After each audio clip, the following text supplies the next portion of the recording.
Did you have a normal childhood? Well, my parents made us train for the apocalypse because they said unprepared children were as good as dead. By the time I turned 16, the training was so extreme that one of us almost didn't survive it. My parents moved us to the middle of nowhere when I was 8, saying society was about to collapse and only the strong would survive. They homeschooled us with half regular subjects and half survival skills, and Dad quit his job to focus on family security full-time. At first, the training seemed almost fun, like extreme camping. We learned to build fires without matches, find water in the forest, identify edible plants. But then they started waking us up at random times for surprise drills. 3 in the morning, and suddenly the house would be full of smoke bombs while they screamed that we had 2 minutes to grab our bags and meet at the rally point. If you were too slow or forgot something important, you had to sleep outside without a tent as punishment. By the time I was 12, the training was way more intense.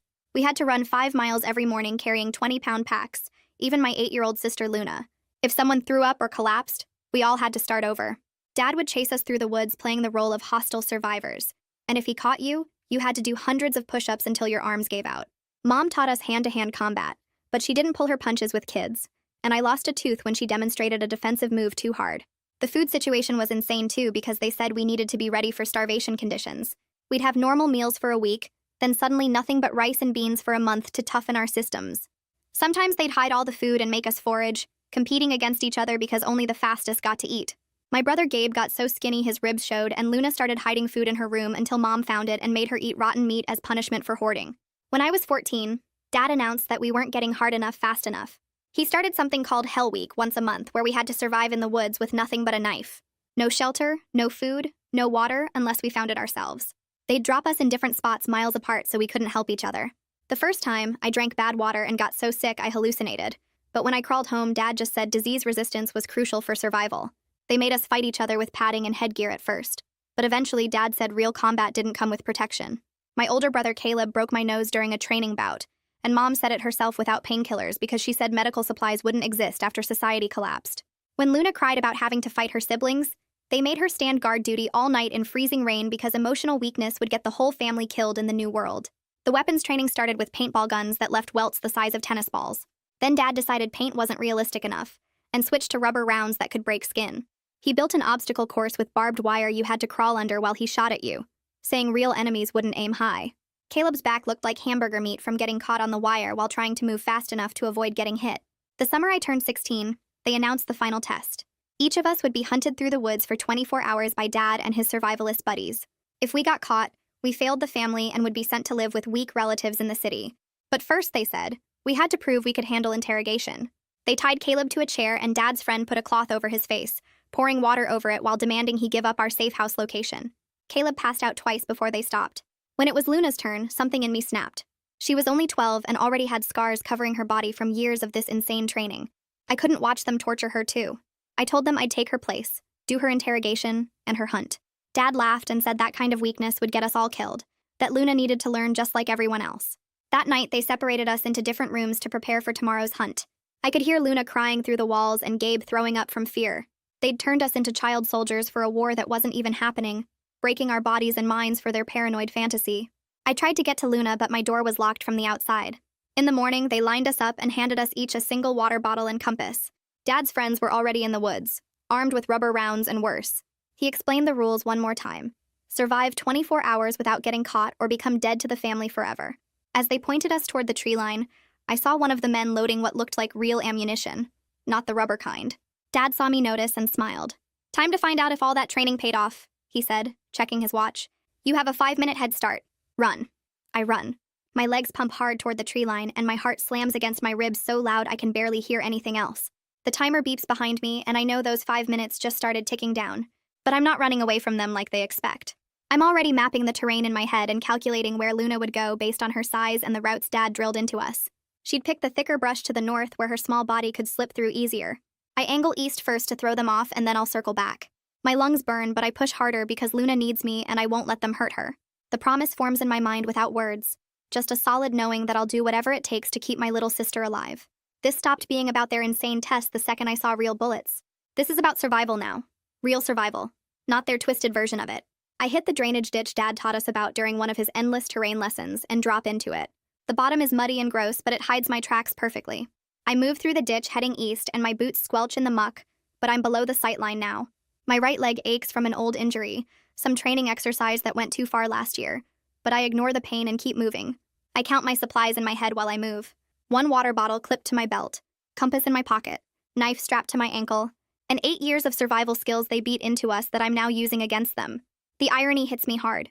They trained us to survive their apocalypse, and now I'm using everything they taught me to survive them. I reach a spot where the ditch curves and I peek over the edge. My stomach drops straight through the ground. About 50 yards away, one of Dad's friends stands next to a tree checking his rifle. I freeze completely and barely breathe. The ammunition he's loading into that gun is definitely not rubber. The rounds are brass-colored and real and designed to kill. My hands start shaking because this means they're actually planning to shoot at us with live bullets. Not training rounds that hurt. Not rubber that bruises. Real ammunition that could put holes through our bodies. The training was brutal, but this crosses into something worse. Something that could actually end us. I duck back down in the ditch and my mind races.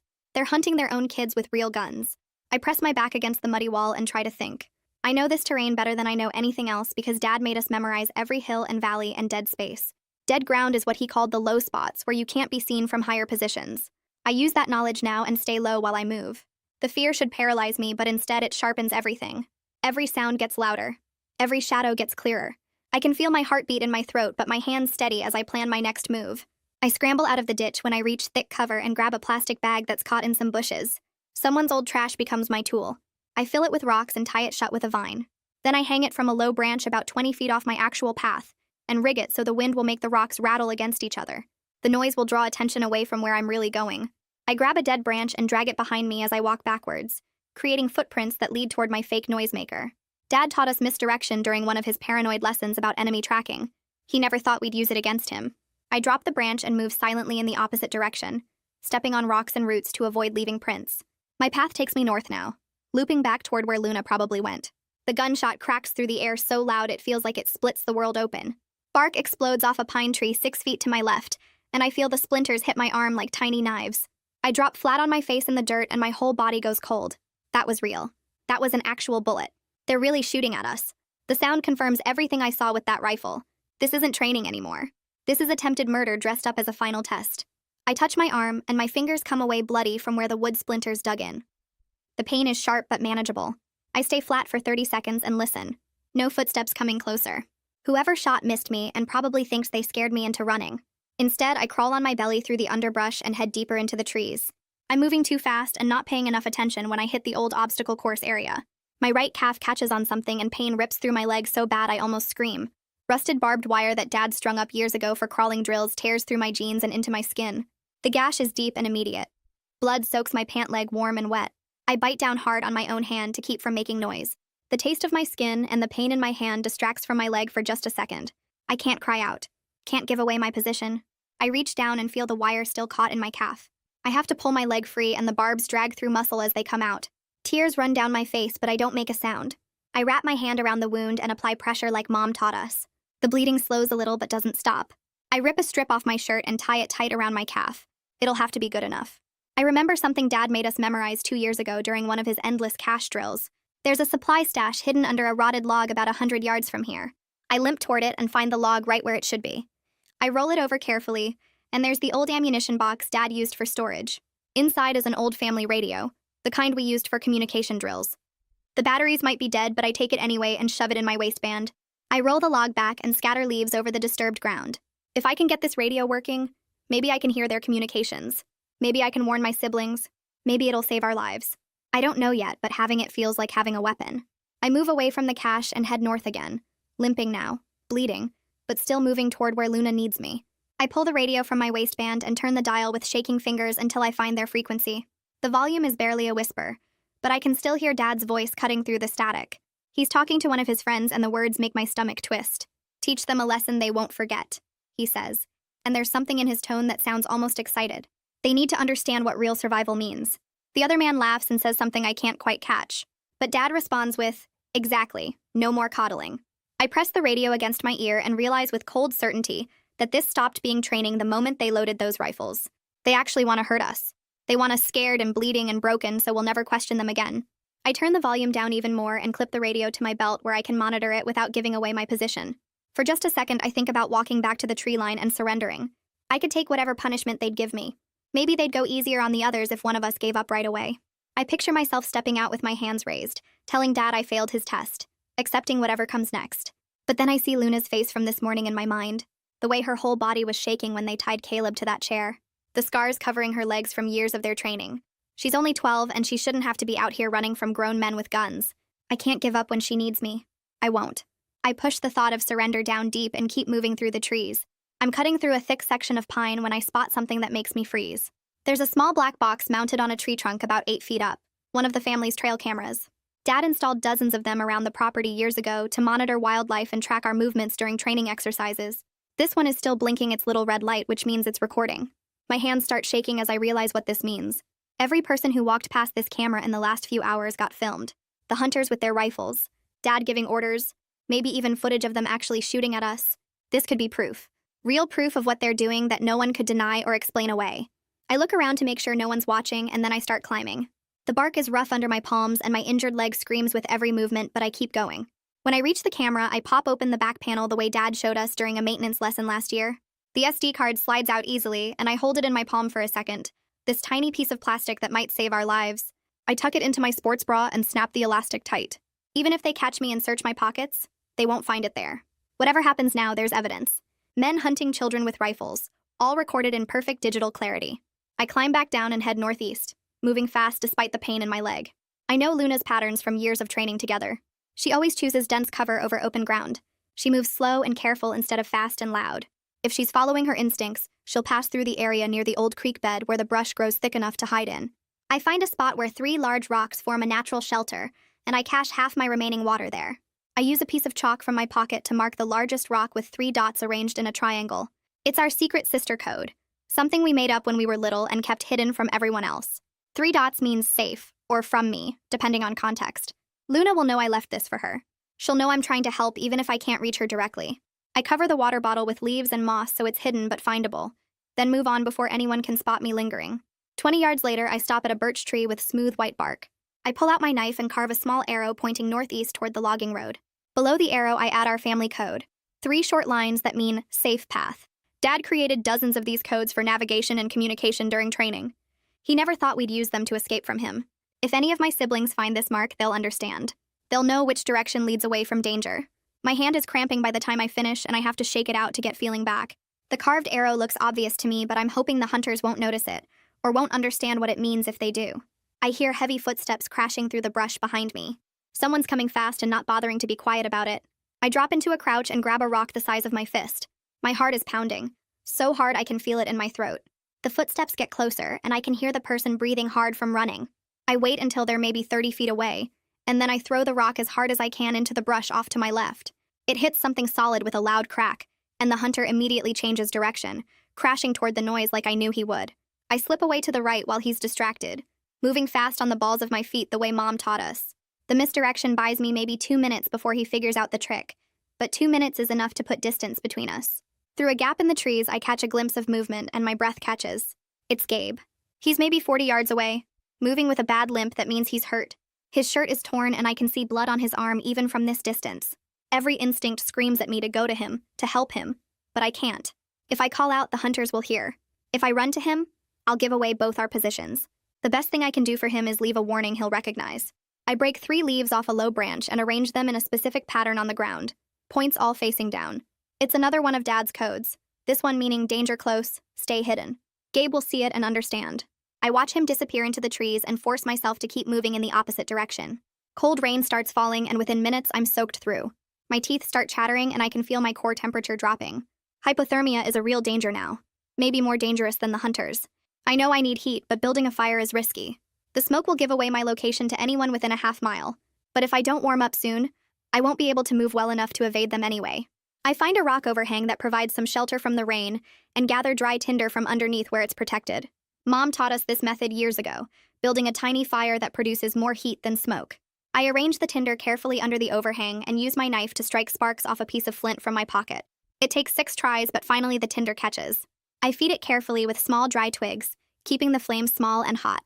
The warmth feels incredible against my frozen hands. I know I can only risk this for a few minutes before the smoke becomes too dangerous.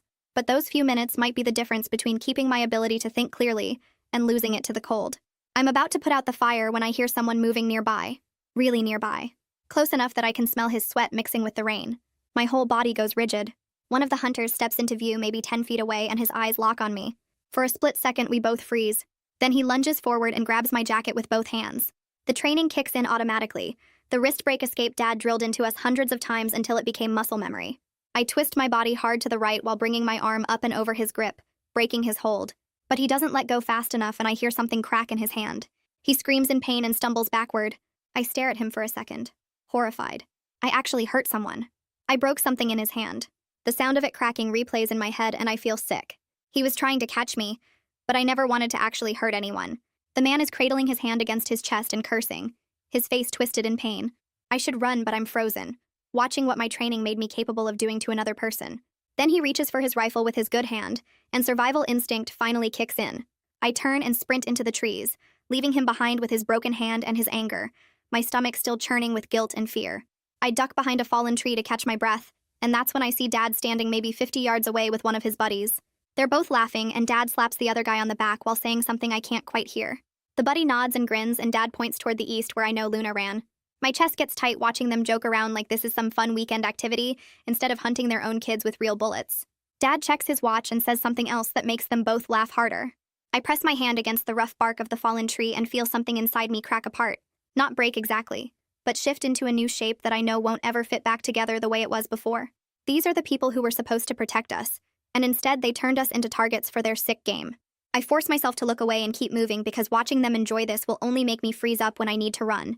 I push through thick brush until my legs burn and finally stop when I'm sure they can't see me anymore. My calf is still bleeding through the makeshift bandage from the barbed wire, and every step sends sharp pain up my leg. I need to do something about it or I'll leave a blood trail they can follow. I'm searching the area when I spot something metal half buried under leaves and rotted wood. I dig it out and find an old Trail Crew lockbox that's rusted orange and covered in dirt. The latch is stuck, but I pry it open with my knife, and inside there's a few bandages still in sealed packages and some antiseptic wipes that are dried out but might still work. My hands shake as I unwrap the bandage on my calf and see how deep the cut actually goes. The edges are ragged and dirt is already getting in there. I rip open an antiseptic wipe and press it against the wound and have to bite my lip to keep from making noise because it burns like fire. I clean it as best I can and then wrap it tight with the new bandages, my hands moving steady even though my heart is racing. The bleeding slows down and I can move better without leaving drops behind me. I shove the extra bandages in my pocket and keep going north through the densest part of the forest. Something nags at my memory, and then I remember the prepaid phone I hid 6 months ago, when Mom sent me to town for supplies. She watched me the whole time, but there was one moment in the store when she was arguing with the clerk about prices, and I grabbed a cheap phone and stuffed it in my jacket. I paid for it with money I'd been saving from odd jobs and hid it on the way home. My heart starts pounding as I try to remember exactly where I put it. There was a hollow tree near the old deer trail, maybe a mile from here. I change direction and start moving faster, even though my leg screams in protest. It takes 20 minutes of searching before I find the right tree with the hollow at chest height. I reach inside and my fingers close around the phone wrapped in a plastic bag. I pull it out and power it on and watch the screen light up. One flickering bar of signal appears in the corner and I almost cry with relief. My hands are shaking, so hard I can barely hold the phone steady. I dial 911 and wait while it tries to connect. The call goes through and I hear a woman's voice say something, but the connection is terrible and cutting in and out. I try to talk fast and tell her kids are being hunted with live ammunition, but the call drops after maybe 10 seconds. I frantically type out a text message with, "Kids hunted with live ammunition," and add our approximate location based on the landmarks I can see. My finger hovers over send and I hit it and watch the little circle spin while it tries to go through. The signal drops to nothing, and I don't know if the message sent or not. I stare at the phone, willing the signal to come back, but it stays dead. I don't know if anyone got my message or if help is coming, but it's the only chance we have. I'm about to try calling again when I hear something that makes my blood go cold. Luna is crying somewhere to the east and the sound carries through the trees. Every instinct in my body screams at me to go to her right now. She's only 12 and she's out here alone and scared, and I promised myself I wouldn't let them hurt her. But going to her means abandoning my plan to reach the main road where I might be able to flag down a car or find help. I stand there frozen for maybe 5 seconds weighing my options. Then I hear her cry again, and the decision makes itself. Luna needs me more than I need escape. I shove the phone in my pocket and start running toward her voice. I find her huddled under a deadfall with her knees pulled up to her chest and her whole body shaking. She's soaking wet from the rain and her lips have a blue tint that means she's getting too cold. I drop down next to her and pull her into a quick hug and feel how small she is. I give her my water bottle even though I only have a few sips left and she drinks it all without stopping. I whisper instructions as fast as I can about following the creek bed west until she hits the logging road and then waiting there because help might be coming. I try to sound confident like I know exactly what I'm doing, even though I'm just as scared as she is. She nods and grabs my hand and I squeeze back before letting go. I tell her to move now and stay low, and she crawls out from under the deadfall and disappears into the brush. I wait 30 seconds to make sure she's clear, and then I start moving in the opposite direction. I deliberately break branches at shoulder height and leave deep footprints in every muddy patch I can find. I even drop my compass on the ground where they'll see it if they're tracking me. If they follow this trail, then they're not following Luna, and that's all that matters. I keep making noise and leaving obvious signs for maybe 10 minutes until I'm far enough away from where Luna went. Then I hear a man yelling in pain somewhere behind me, and the sound is raw and shocked. I freeze and listen and realize he's caught in something. My stomach drops as I remember the snare traps I set in this area months ago during one of Dad's training exercises. I was supposed to check them and take them down, but I forgot, and now someone's caught in one. The guilt hits me hard because I never meant to actually hurt anyone. I just wanted to slow them down or make them think twice about coming after us. But now someone is in real pain because of something I did, and I feel sick about it. I force myself to keep moving because I can't help him without getting caught myself. His yelling gets quieter as I put distance between us, but I can still hear it echoing in my head. I'm moving through a drainage ditch when I spot a culvert running under what used to be a logging road. I crawl inside and press myself against the concrete and try to control my breathing. That's when I hear the radio chatter above me. Two men are standing right on top of the culvert, and their voices carry down through the metal grate. They're coordinating search patterns and calling out time checks, and one of them says they need to sweep the eastern section again. I memorize every detail I can about their positions and timing, because it might matter later if we survive this. They mention checking the creek bed, and my heart stops because that's where I sent Luna. I grip the phone in my pocket and silently beg them to go a different direction. After what feels like forever, they move on, and I wait another 5 minutes before crawling out. The phone battery icon is flashing red, and I know it's almost dead.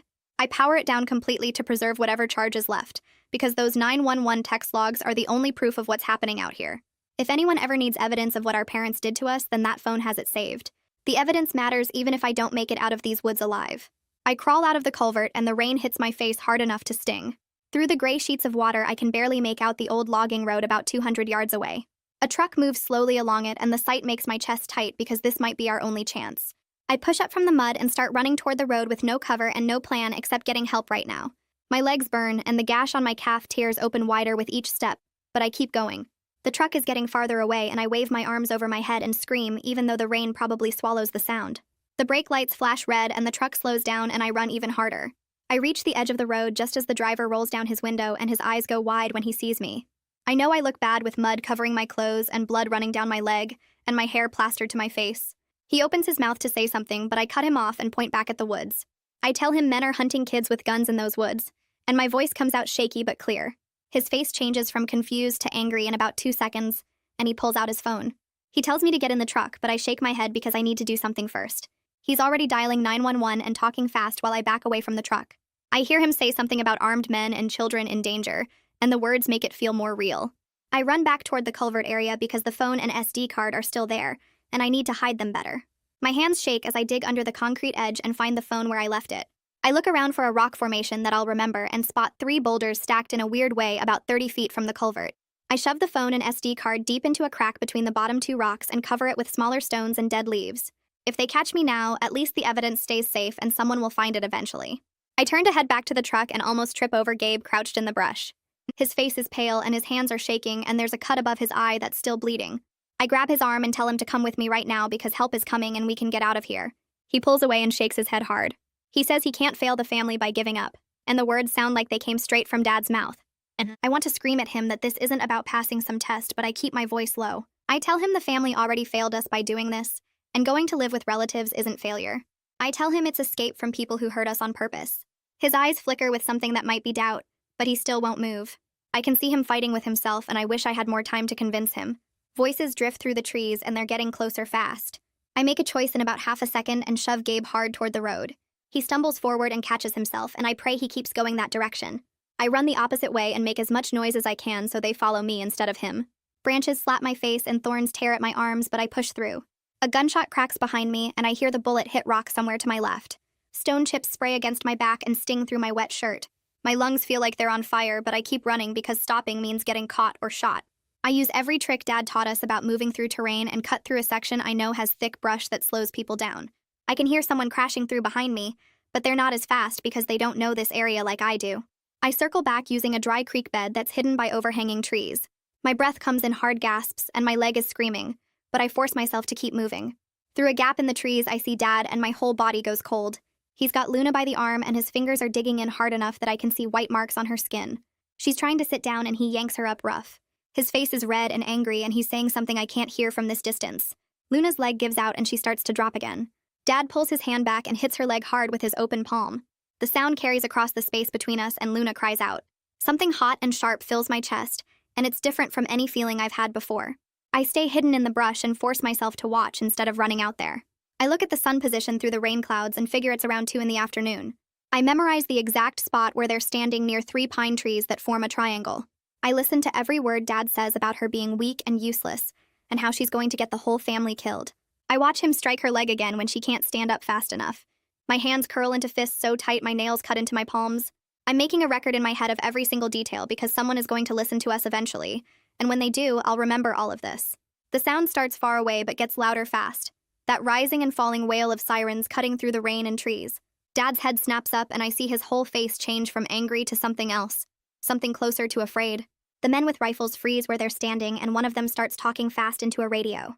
Dad yanks Luna to her feet and barks orders at his buddies to scatter. To get out of here now, and suddenly the hunters who were chasing us are running away through the woods. I stay hidden and watch them crash through brush in different directions, leaving gear behind in their rush to disappear. Dad drags Luna a few steps, then lets go of her arm and takes off running himself, abandoning her in the middle of the clearing. Luna drops to the ground and curls into a ball and I want to run to her, but the sirens are so close now that I need to wait for the right moment. Through the trees, I see the flash of red and blue lights on the old logging road. Car doors slam and I hear voices calling out official words about sheriff's department and showing yourself. My whole body is shaking as I step out of the brush with both hands raised as high as I can get them. A deputy in a tan uniform spots me immediately, and his hand goes to his gun, but he doesn't draw it. I keep my hands up and try to make my voice work, but it comes out as a croak at first. The deputy moves closer and tells me to stay where I am, that I'm okay, and I nod because I can't find words yet. My legs feel like they might give out, but I force myself to stay standing because I need to tell them everything right now before anyone gets away. Another deputy comes up beside the first one, and this one has a name tag that says Brooks. He's older with gray in his hair, and when he looks at me, his expression goes from alert to concerned. He asks if I'm hurt, and I shake my head even though that's not exactly true. Then the words start pouring out of me so fast I almost trip over them. I tell him my sister Luna is right there in that clearing about 30 yards east, and she can't walk well because Dad hit her leg. I tell him my brother Gabe ran toward the road earlier and might be hiding near the culvert. I tell him my oldest brother Caleb is still out here somewhere, and I haven't seen him since the hunt started. I tell him the men have live ammunition, not rubber rounds, and they were actually shooting at us with real bullets. Deputy Brooks' face goes hard and angry when I say that last part, and he radios for more units immediately, speaking in codes I don't fully understand, but I catch the words armed subjects and endangered minors. He tells me I'm safe now and nothing bad is going to happen to me anymore. The words don't feel real yet, because safe isn't something I know how to recognize after 8 years of training that taught me nowhere is ever truly safe. More deputies arrive within minutes and they spread out to secure the area, calling out to each other as they move through the woods in pairs. I see one of them find Luna and kneel down beside her and she flinches away from him at first, before he talks to her in a calm voice. Through the trees I spot Dad trying to run and 2 deputies chase after him. He's fast because he trained himself as hard as he trained us, but the deputies are faster and they tackle him hard into the mud. Part of me feels sick watching my own father get forced to the ground with his hands pulled behind his back. Part of me feels relief so strong it makes my knees weak. Relief that he can't hurt us anymore, that someone finally stopped him. They put handcuffs on him and pull him to his feet and he's yelling something about his rights and illegal search. One of the deputies is leading Luna toward an ambulance that just arrived and she's limping badly, leaning on him for support. Deputy Brooks asks if I can walk and I nod. Then he tells me I need to show him where I hid the evidence I mentioned. We move through the woods toward the culvert and my legs are shaking so bad I almost fall twice, but I keep going. I find the rock formation exactly where I left it and dig underneath until my fingers close around the phone and the SD card. My hands are trembling as I hand them over to Brooks, and he looks at both items carefully, turning them over like they're precious. He pulls out his own phone and uses an adapter to view the trail camera footage right there in the woods. I watch his face as he scrolls through the clips, and his expression goes darker with each one, his jaw getting tighter and tighter. He asks me if I know all the men in these videos, and I tell him yes. They're all Dad's survivalist friends who came to hunt us. He nods and makes a call to someone, speaking in that official tone that means serious business is happening. The ambulance ride to the county hospital feels unreal, like I'm watching it happen to someone else instead of living it myself. They wrap me in a blanket even though I'm not that cold anymore, and a paramedic checks my pulse and blood pressure while asking gentle questions. At the hospital, they take me to a room with clean white walls and bright lights that hurt my eyes after hours in the dark woods. A nurse comes in and introduces herself as Valerie, and she has kind eyes, but her face gets tighter and tighter as she examines me. She documents every injury with a camera, taking pictures of the gash on my leg from the barbed wire, the bruises on my arms from being grabbed, the old scars covering my back and shoulders from years of training. She asks about each mark, and I tell her the truth about obstacle courses and punishment drills, and fighting practice without protection. She writes everything down in careful detail, and then she tells me gently that she's required by law to report what she's seeing. I nod and tell her I want her to report it, that I want everyone to know what they did to us. She squeezes my hand for just a second before going back to her documentation, and something about that small gesture makes my throat tight. After Valerie finishes, a woman in regular clothes comes in and sits down across from me in a quiet room away from the main emergency area. She introduces herself as Kendra and says she's a CPS worker assigned to our case. She has a calm, direct way of talking that reminds me of the way Dad used to give mission briefings, except her words are about safety instead of survival scenarios. She explains what happens next with words like safety plans and temporary placement and investigation procedures. I don't trust easily after years of Dad teaching us that government workers were enemies who would destroy families, but something about Kendra's straightforward manner makes me want to believe her. She doesn't make big promises or talk about how everything will be perfect now. She just lays out the steps and the timeline and asks what questions I have. I ask if we'll stay together, and she says they'll try to keep siblings placed together when possible. I ask if we have to see our parents, and she says not unless we choose to during supervised visits. I ask what happens if Dad gets out of jail, and she says there will be protective orders in place and he won't be allowed near us. They bring Gabe and Luna into the hospital about 20 minutes later, and I see them through the doorway before they see me. Luna's legs are covered in bruises that look purple and black under the fluorescent lights. Gabe has cuts on his arms that they're cleaning and bandaging, and his face is pale and drawn. When they finally bring them into my room, we just grab onto each other and hold tight without saying anything. Words can't cover what we've been through together, what we survived today, what we lived through for 8 years before today. Luna is crying against my shoulder and Gabe's whole body is shaking, and I'm probably shaking too, but I don't let go of either of them. We stay like that until a nurse gently tells us they need to finish examinations and we'll have time together again soon. In a nearby room, I hear Mom's voice talking to the police, and at first I think I'm imagining it because the words sound so disconnected from reality. She's telling them that everything they did was out of love, that they were preparing us to survive the collapse of society, that we would thank them someday when we were the only ones left alive. The words sound completely insane now that I'm hearing them in a normal hospital surrounded by normal people whose faces show horror instead of agreement. One of the officers responds in a flat voice that hunting children with firearms isn't preparation, it's child endangerment, and Mom's voice rises as she insists they don't understand the greater threat. I turn away from the door because I can't listen anymore, can't process how she genuinely believes the things she's saying. A woman in a business suit comes in later and introduces herself as Kenley Savage, an assistant district attorney. She sits down and explains the potential charges they're considering against our parents, using terms like child endangerment and assault and reckless endangerment with a firearm. She's honest that prosecution isn't guaranteed, that they need to build a strong case and gather all the evidence. But she says what happened today combined with the trail camera footage and our statements gives them solid ground to work with. I appreciate that she doesn't make promises she can't keep, doesn't tell me everything will definitely work out a certain way. She just lays out the possibilities and the process, and tells me that my voice matters in all of this, that what I saw and experienced is important evidence. She leaves me her card and says I can call if I think of anything else, or if I have questions as things move forward. The hospital wants to keep us overnight for observation, and they set up rooms where the three of us can stay close together. Luna won't let go of my hand even when the nurses need to check her vitals, and I don't make her let go because I understand needing that anchor.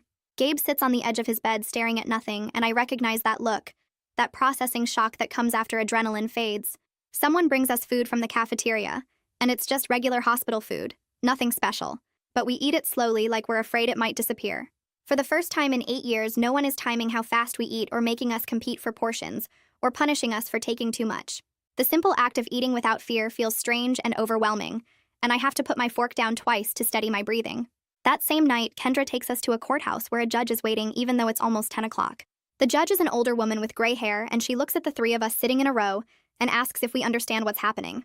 I nod and explain that we need to be placed somewhere safe away from our parents. She reads through Deputy Brooks' report and the medical documentation, and her mouth gets tighter with each page. She asks me directly if I want to go back home, and I say no. So fast the word comes out like a reflex. She asks Luna and Gabe the same question, and they both shake their heads. The judge signs papers right there and tells us we're now under emergency protective custody of the state. She says our parents can't contact us or come near us and that we'll be placed in a safe location tonight. The relief hits me so hard I can't hold it together anymore. I start crying in a way I couldn't let myself do in the woods. Big, ugly sobs that make my whole body shake. Luna grabs my hand and she's crying too, and even Gabe has tears running down his face. The judge's expression softens and she tells us we're safe now, that we did the right thing by asking for help. Kendra drives us to a temporary shelter on the other side of town, and the building looks normal and quiet. She shows us to a room with 3 beds and clean sheets and tells us we can lock the door from the inside if we want to. The idea of choosing when to lock a door feels strange and important at the same time. She leaves us with some donated clothes and toiletries and says she'll be back in the morning to check on us. Our first night in the shelter feels completely wrong in ways I didn't expect. There's no one yelling at us to wake up for drills. No one timing how fast we move from bed to door. I lie in the dark listening to Luna's breathing and Gabe shifting in his bed, and I can't fall asleep. My body keeps waiting for danger that doesn't come. Every small sound makes me tense up, expecting Dad to burst through the door or an alarm to start blaring. Around 3 in the morning, I finally drift off but wake up an hour later in a panic, thinking I missed a drill and will be punished. It takes me several minutes to remember where I am and why I'm here. Luna wakes up crying twice, and I move to her bed and hold her until she falls back asleep. Gabe never seems to sleep at all, just stares at the ceiling with his eyes reflecting the tiny bit of light from the window. In the morning, Kendra brings us breakfast from a fast food place, and we eat it slowly, still not used to the idea that food just appears without us having to earn it or compete for it. She explains that we'll need to do some follow-up medical exams today to document everything properly for the case. I nod and finish my breakfast, even though my stomach feels tight with anxiety about more doctors and more questions. The doctor's office is in a different building, and they take us one at a time to examine us thoroughly. When it's my turn, the doctor weighs me and measures my height and writes things down with a concerned expression. She says I'm 20 pounds underweight for my age and height, and that my growth has probably been affected by years of poor nutrition. I feel ashamed, even though she keeps saying it's not my fault, that what happened to us was abuse and neglect. She examines the scars on my back from the barbed wire and the partially healed cut on my leg from the hunt. She documents every bruise and mark and injury with photographs and detailed notes. She explains that years of starvation training have left physical marks that won't fade quickly, that my body will need time and proper nutrition to recover. When she's done with me, I wait in the hallway while Luna goes in, and I can hear Luna crying through the door when the doctor asks her about certain injuries. Gabe comes out looking pale and won't meet my eyes. The doctor tells Kendra that all 3 of us show signs of long-term malnutrition, and that Luna has some partially healed fractures that were never properly treated. The words make me want to throw up because I knew we were being hurt, but hearing it described in medical terms makes it feel more real somehow. Back at the shelter, Kendra shows me a tablet and pulls up a local news website. There's a story about our case, but it doesn't use our names. Just says that 4 children were rescued from a dangerous situation involving armed adults. The article is short and doesn't have many details, but the comments section below it goes on for pages. Some people are supportive and saying they hope we're okay now. Others are saying we must be lying or making it up for attention, that parents have a right to raise their kids however they want. Someone writes that survival training is actually good parenting, and we're probably just soft kids who couldn't handle discipline. Reading the comments makes my chest feel tight and my face get hot. Kendra sees my expression and gently takes the tablet away. She tells me not to read the comments, that people who don't understand what happened will say all kinds of things that aren't true or fair. I try to follow her advice, but it's hard knowing that strangers are out there saying we're liars when they weren't the ones being hunted with real bullets. She reminds me that what matters is that we're safe now, and that the people who need to believe us do believe us. The next day, they arrange supervised sibling time in a room at the shelter where we can be together without other people around. Luna won't let go of my hand the entire time, gripping it so tight my fingers start to go numb. She keeps asking if we're really safe now, if Dad can find us here, if they're going to make us go back. I tell her yes, we're safe, even though I'm not entirely sure myself, because she needs to hear it from someone she trusts. Gabe sits away from us looking angry and confused, and when I try to talk to him, he just shakes his head. He says he doesn't know what to think anymore. That part of him still believes Dad was trying to help us survive. I want to shake him and make him see how messed up that is, but I know he's been through the same trauma we have, and his brain is trying to make sense of it in whatever way it can. Luna starts crying again and asks if we'll always be together, or if they're going to split us up. I promise her we'll stay together no matter what, even though I have no idea if that's a promise I can actually keep. The 3 of us end up sitting close on the couch, and Luna falls asleep with her head on my shoulder, while Gabe stares at nothing. 2 days later, the shelter staff tells me I have a phone call, and my whole body goes cold when I hear Dad's voice on the line. He's calling from jail, and I can hear the manipulation in his voice immediately. That specific tone he uses when he wants to make you feel guilty. He tells me I'm breaking up the family, that I've betrayed everyone who loves me, that I'll regret this choice for the rest of my life. He says Mom is devastated and Caleb won't even talk about what I've done. His words are designed to make me doubt myself and feel like the bad guy in all of this. For a second, the old training kicks in and I almost apologize, almost say I'll fix it somehow. But then I remember the safety plan Kendra taught me for exactly this situation. I tell him I have to go and I hang up the phone before he can say anything else. My hands are shaking, so bad I can barely put the phone back on the receiver. I sit down on the floor and pull my knees to my chest and just shake for what feels like 20 minutes. One of the shelter workers finds me there and sits with me until I can breathe normally again. She doesn't ask what happened, just stays nearby until the shaking stops. A week after we arrived at the shelter, people from the school district come to meet with us about enrollment. Kendra is there too, and she explained earlier that we'll need to start attending regular school since we can't be homeschooled anymore. The school people are surprisingly gentle about the whole thing, saying they understand we've never been in a normal classroom before. One woman who introduces herself as the district coordinator suggests starting slow with just a few hours a day, gradually building up to a full schedule as we get more comfortable. She explains that they have counselors and support staff who work with kids in difficult situations. I agree to try it because I don't really have a choice. But the idea of a full school day surrounded by normal kids who've had normal lives makes me want to throw up. Luna looks scared but nods when they ask if she's willing to try. Gabe says he'll go, but his voice is flat and empty. They give us schedules and supply lists and information about the school bus route. Looking at the papers makes it all feel too real, like we're actually supposed to just join normal society after everything that happened. My first day at the public school is worse than I imagined. The building is huge and crowded and loud in ways that make my skin crawl. Kids are everywhere, talking and laughing and shoving each other in ways that seem friendly but make me flinch. I'm supposed to go to something called homeroom, but I get lost trying to find the right classroom.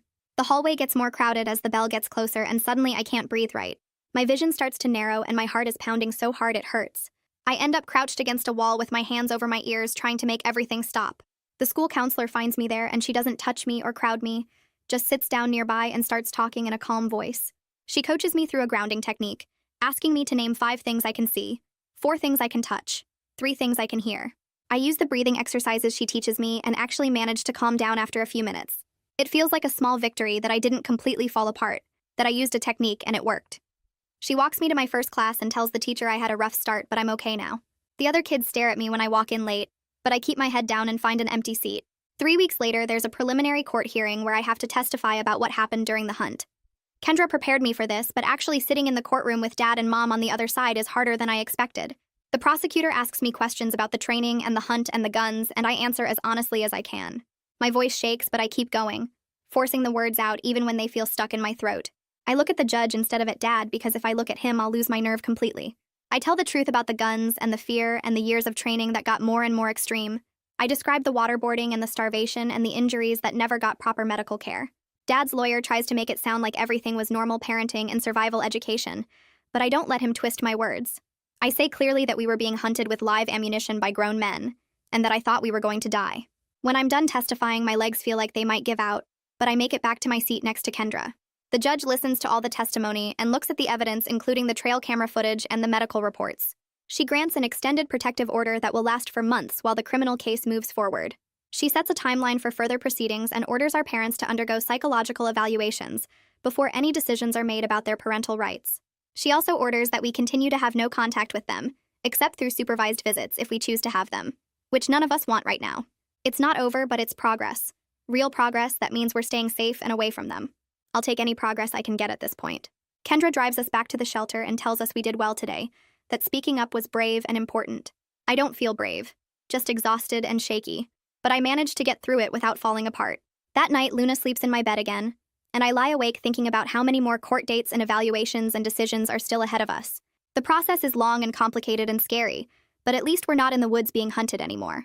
At least we're not alone. A few days later, Kendra calls us into her office to talk about placement options, and she has a list of relatives in the city who might take us. She goes through each name and explains who they are and what their living situations look like. But before she gets halfway through the list, Luna grabs my hand, and Gabe moves his chair closer to mine. We tell Kendra at the same time that we need to stay together, that splitting us up isn't an option no matter how nice the relatives might be. Kendra nods like she expected this and makes a note on her papers, then says she'll look for a placement that can take all 3 of us, even though it's harder to find. The relief I feel is huge because losing my siblings now after everything we survived together would break me completely. My first real therapy session happens in a small office with soft chairs and a box of tissues on the table. The therapist is a woman with gray hair who doesn't push me to talk, but just waits until I'm ready. I end up telling her that I feel guilty for not protecting Luna and Gabe better during all those years of training, that I should have done more or been smarter or braver. She listens without interrupting and then tells me gently that I was a child too, that I couldn't have stopped what was happening any more than they could. Hearing her say it doesn't make the guilt disappear, but it makes it feel slightly less heavy, like maybe I can carry it without it crushing me. The next week, Luna sits down with Kendra and starts talking about things we didn't mention before in our first interviews. She describes times when Mom locked the food cabinets and made us go hungry for days as punishment for small mistakes. She talks about winter nights when Dad forced us to sleep outside in freezing temperatures without proper gear because we failed some drill. Kendra writes everything down carefully, and her face gets tighter with each new detail Luna shares.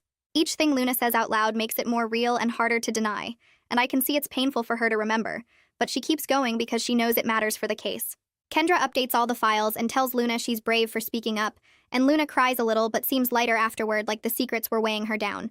That same week, Gabe starts talking about how maybe our parents weren't completely wrong, how the family unity we had was important even if the training went too far.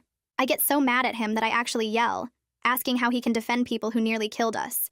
We argue for almost an hour, with both of us getting louder and more upset until Luna starts crying and begs us to stop. Finally, we calm down enough to really talk instead of just shouting. Gabe admits he's confused and scared about what happens to us now without our parents. We make a pact right there that we'll tell the truth about what happened and stop protecting Mom and Dad, but we'll stay loyal to each other no matter what. We shake hands on it like it's an official agreement, and it feels important, like we're choosing each other over the people who hurt us. A few nights later, we're sitting in our temporary placement eating cheap pizza from a box, and Gabe makes some stupid joke about how the pepperoni looks like the target circles Dad used to make us shoot at. It's not even that funny, but suddenly we're all laughing so hard that soda comes out of Luna's nose, which makes us laugh even harder. The laughter feels normal and light in a way I haven't experienced in years, like we're just regular kids making dumb jokes instead of survivors of something terrible. For those few minutes, I forget about court dates and therapy appointments and just enjoy being silly with my siblings. The next day, an envelope arrives through our parents' attorney, and my therapist suggests I read it with her present in case it's upsetting. I open it and start reading their words about how everything they did was out of love, how society really is dangerous and they were just trying to prepare us. They never actually say sorry for anything specific, just keep explaining and justifying like if they use the right words, we'll understand they were right all along. My therapist asks how I feel about responding, and I think about it for a minute before deciding they don't deserve my energy anymore. Writing back would just give them another chance to manipulate us, and I'm done with that. I fold the letter and put it back in the envelope and tell my therapist I want to focus on moving forward instead of arguing with people who will never admit they were wrong. Deputy Brooks calls a few weeks later and asks if I'm willing to go back to the woods where the hunt happened, so the prosecution can map the scene accurately for trial. I'm scared to go back, but I agree because I want them to have all the evidence they need. Brooks drives me out there with another deputy, and we walk through the forest in daylight with their police radios crackling. I show them where I hid the phone, where I saw the man with live ammunition, where Luna was crying under the deadfall. Walking through it all again with police protection helps me see it differently. Like the place that terrified me is just ordinary forest now without armed men hunting us. My body still remembers the fear and muscle memory, but my brain can process that it's over now, that this is just trees and dirt and rocks. That night, back at the placement, I sit down with a notebook and start drafting a victim impact statement for the court proceedings that are still months away. Finding my own words to describe what happened feels powerful in a way I didn't expect. I'm not just repeating what Kendra or the prosecutor tells me to say, I'm claiming my own story and my own voice. I write about the fear and the pain and the years of training that broke us down. I write about how I still wake up sometimes thinking I hear Dad yelling drill commands. I write about watching Luna get hurt and not being able to stop it. The words come easier than I thought they would, and by the time I finish, my hand is cramping, but I feel stronger. Over the next few weeks, we settle into our new placement house with all three of us together in the same building. We start building routines that feel almost normal, like going to the school and doing homework and having assigned chores that are just regular house stuff, not survival training. My bedroom has a door that locks from the inside, and I can choose when to open it, which feels like the most important kind of safety. Because it's safety, I control myself. Luna decorates her room with posters, and Gabe joins a gaming club at the school, and slowly we're becoming kids again instead of soldiers. The nightmares still come sometimes, and the fear doesn't just disappear, but we're learning what normal life looks like, and it's so different from what we knew before. Well, that's the dramatic finale no one was waiting for.